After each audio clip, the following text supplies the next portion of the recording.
السلام علیکم جناب، بات کریں۔ السلام علیکم حضرت، فاروق عرض کر رہا ہوں، آپ کا خادم۔ فاروق صاحب کیسے ہیں؟ خیریت سے ہیں؟ الحمدللہ۔ شیخ آپ کے پاس صحیح مسلم سامنے ہے، حدیث نمبر 6127 کھول سکتے ہیں پلیز؟ آپ پڑھیے نا، سامنے لانا پڑے گا۔ مسلم کہاں رکھا میں؟ مسلم کہاں گیا؟ جی میں ایک مسلم شریف صحیح مسلم 6127۔ یہ نمبر بھی مسلم میں مختلف ہوتے ہیں، بخاری کی طرح نہیں ہے یہ نمبر۔ آپ کے کتاب میں اور ہمارے کتاب میں ایک نہیں ہوں گے نا؟ 6127 ٹھیک ہے، میں حوالہ دے دیتا ہوں آپ کے خدمت میں۔ 6127 میں کھولتا ہوں، ایک منٹ میں کھولتا ہوں۔ شیخ بلیک سوٹ آج زبردست لگ رہا ہے، بلیک سوٹ زبردست لگ رہا ہے آج، بہت زبردست۔ میرے نزدیک جو 6127 ہے بھائی وہ یہ ہے: سمعت علی علیہ السلام ما جمع رسول اللہ صلی اللہ علیہ وآلہ ابویہ لأحد غیر سعد بن مالک فإنه جعل يقول له يوم احد۔ یہ میرے نزدیک وہ ہے۔ لا مشان میں بتا دیتا ہوں، میں جو میرے سامنے 6127 ہے وہ ہے حدثنا عبداللہ بن رومی الیمامی و عباس بن عبدالعظیم العنبری۔ یہ وہ حدیث ہے جس میں کھجوروں والا واقعہ ہے، اس کا آخری حصہ میں ایک سیکنڈ میں عربی میں اس کو دیکھ لیتا ہوں، پھر اس کا اردو میں بتا دیتے ہیں سننے والوں کے لیے، آپ کے شاگردوں کے لیے حضور۔ اس میں ہے کہ نقطہ یہ تھا کہ امامت مبارکہ اور خلافت مقدسہ دونوں کے درمیان میں یہ تمیز کرنا عوام کے لیے میں بار پر عوام کے لیے ہے کہ ان میں سے کون سے ایک حصے کو خلفاء اس کو غیر مذہبی معاملہ سمجھتے تھے اور امامت کو وہ مذہبی معاملہ سمجھتے تھے، تو اس کی تشخیص یہاں سے ہوتی ہے۔ اس کھجور والی حدیث میں فرمایا رسول اللہ صلی اللہ علیہ وسلم نے کہ جب فصل کو نقصان ہو گیا تو رسول اللہ صلی اللہ علیہ وسلم نے فرمایا کہ لوگوں نے یہ بات آپ کو بتائی تو فرمایا کہ میں ایک بشر ہی تو ہوں، جب میں تمہیں دین کی کسی بات کا حکم دوں تو اسے مضبوطی سے پکڑ لو، اور جب میں تمہیں محض اپنی رائے سے کچھ کرنے کو کہوں تو میں بشر ہی تو ہوں۔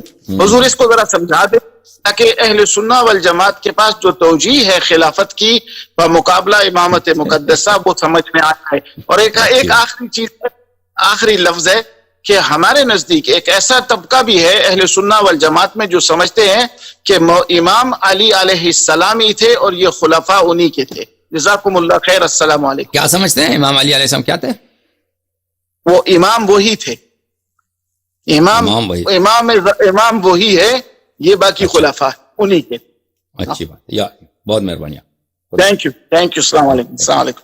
علیکم السلام۔ جس حدیث کی وہ طرف اشارہ کر رہے ہیں وہ یہ حدیث یہ ہے عزیزو، صحیح مسلم کی۔ ہمارے نمبر میں ان کے نمبر میں 1-2 عدد کا فرق ہے، دکھاتے ہیں۔ یہ کتاب ہے مسلم، صحیح مسلم، چاپ دار الفکر، ٹھیک ہے نا عزیزو؟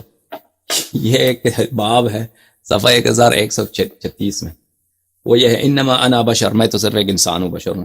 اذا امرتکم بشیء من دینکم فخذوہ بہ، اگر میں دین کا کسی بات کا حکم دوں تو تم اس پہ عمل کرو۔ اذا امرتکم بشیء من رأی، اگر میں اپنی سوچ سے، رائے بولتے ہیں سوچ کو، نظریے کو، میں اپنے نظریے سے کچھ کہوں تو فانما انا بشر، تو میں تو ایک انسان ہوں۔ تو دیکھیں یہ عزیزو، یہ ایک ایسی انہوں نے یہاں پہ ایک ایسے حدیث لے کے آئے ہیں جماعت مخالفین نے اپنی کتابوں میں کہ اس میں ایسے رسول پاک صلی اللہ علیہ وسلم کی بے عزتی ہے، اس کی ایسی توہین ہے کہ اللہ یہ اپنے آپ کو اہل سنت بولتے ہیں، اذان میں کیا بولتے ہیں؟ اشہد ان محمد الرسول اللہ صلی اللہ علیہ وآلہ وسلم۔ لیکن یہ لوگ اس طرح رسول پاک صلی اللہ علیہ وسلم کی کیا کرتے ہیں؟ بے عزتی کرتے ہیں۔ وہ بے عزتی کیسی ہے؟ ملاحظہ فرمائیے۔ وہ اس طرح ہے کہ اکرمہ ایک خارجی سے روایت کرتے ہیں، خوارج جن کے متعلق رسول پاک صلی اللہ علیہ وسلم نے فرمایا کہ کلاب اہل النار ہیں، جہنم کے کتے ہیں، روایت کرتے ہیں وہ کہ قدم نبی اللہ صلی اللہ علیہ وآلہ وسلم المدینہ، نبی کریم صلی اللہ علیہ وآلہ وسلم جب مدینہ پہنچے تو اچھا بات سنو کہ مدینہ میں کھجور کے درختیں بہت ہیں۔ مدینہ ایسا شہر ہے، باغات کا شہر ہے، کھجور کے، مکہ نہیں ہے، مکہ خشک۔ جب پہنچے تو وہاں پہ کیا ہوا؟ وَهُمْ يَعْبِرُونَ النَّخْلَ يَقُولُونَ يُلْقِحُونَ النَّخْلَ، تو وہ لوگ کیا کرتے تھے کہ وہ درخت نخل کی پولینیشن کرتے، لوگ درخت نخل کی، درخت کھجور کی درخت کی کیا کرتے تھے؟ اس کی تلقیح کرتے تھے، پولینیشن یہ ہوتا ہے کہ کھجور کی درخت آپ کو فصل نہیں دیتا جب تک اس کے اوپر آپ چڑھو، درخت کے اوپر، اس کے میں سے آپ خود اپنے ہاتھوں سے پولینیشن کر دو. پولینیشن آپ نے سائنس کی کتابوں میں 8ویں جماعت میں اسکول میں پڑھا ہوگا کہ ہر جو گیاہ ہے، پھول ہے، فروٹ ہے، اس کا نر اور مادہ ہوتا ہے. اللہ تعالیٰ کی یہ حکمت ہے. تو اس کے نر اور مادے کی جو ہے بیج ہے، اس کا جو پولن ہے، جو اس کا پاؤڈر ہے، ایک دوسرے سے وہ اگر ملے تو اس کا فروٹ آ جاتا ہے اس میں، ویلا فروٹ نہیں آتا درختوں کا. تو درختوں میں یہ ہوتا ہے. باقی جو سیب کا درخت ہے، بادام کا درخت ہے، جو ٹماٹر کا پھول ہے، اس میں مکھیاں یہ کام کرتے ہیں. مکھی آ کے ایک پہ بیٹھ جاتے ہیں، دوسرے پہ جاتے ہیں، یا ہوا لگتا ہے، ہوا سے اس کے پولینیشن نیچرلی طریقے سے ہو جاتا ہے، پولینیشن ہو جاتا ہے تو اس کی نسل آ. لیکن کھجور کے درخت میں یہ نہیں ہے. کھجور کے درخت کے لیے آپ کو ہاتھ سے کرنا ہوتا ہے. ٹھیک ہے نا. تو نبی کریم صلی اللہ علیہ وسلم مدینہ پہنچ گئے. جب مدینہ پہنچ گئے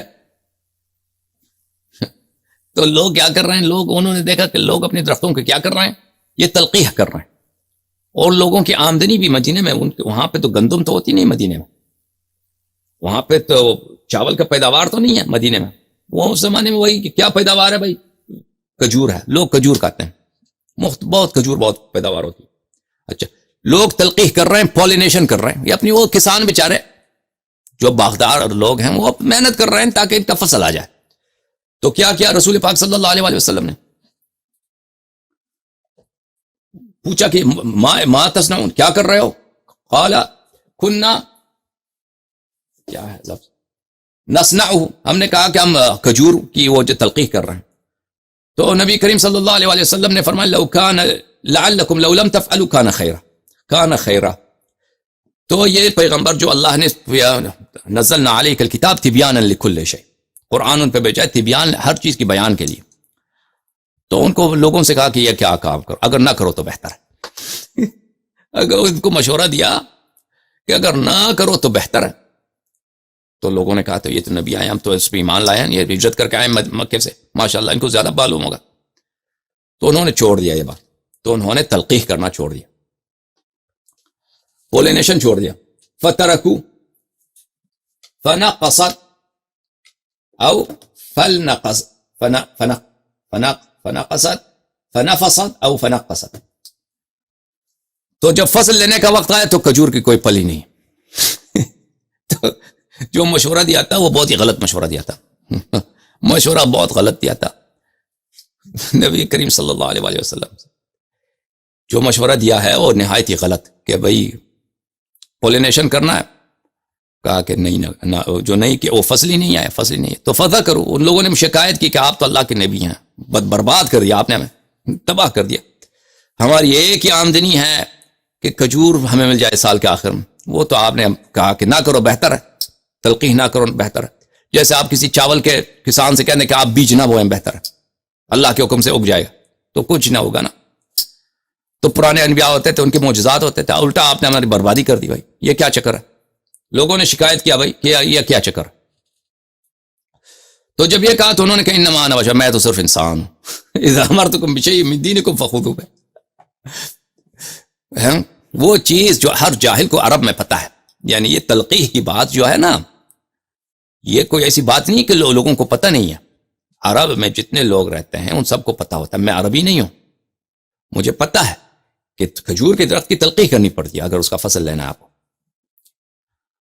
سب کو معلوم ہے یہ، بالخصوص جو عرب میں رہتے ہیں. عرب میں تو اور اتنے پھل بہت کم ہوتے ہیں. جو انگور ہے آپ کا، مثلا سیب ہے یا انار ہے، یہ چیزیں کم ہیں وہاں پہ. وہاں پہ مدینے میں ہوتا ہی کھجور ہے.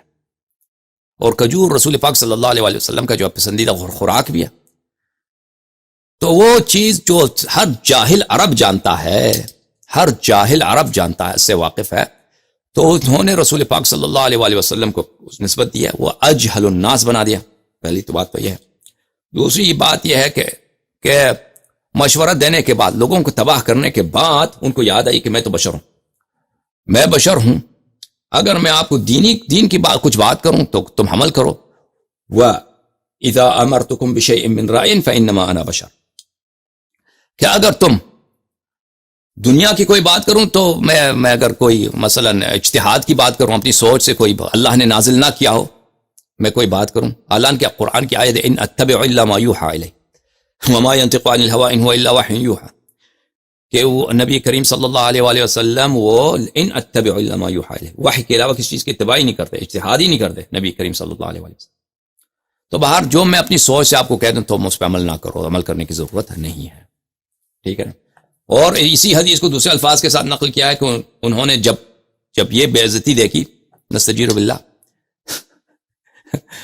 کہ مدینے کے لوگ تو تباہ ہو گئے، ان کے فصل تباہ کر دی میں نے، تو کیا کہا؟ تو کہا انما انتم اعلم بامر دنیاکم، تم مجھ سے بہتر اپنی دنیائی امور جانتے ہو.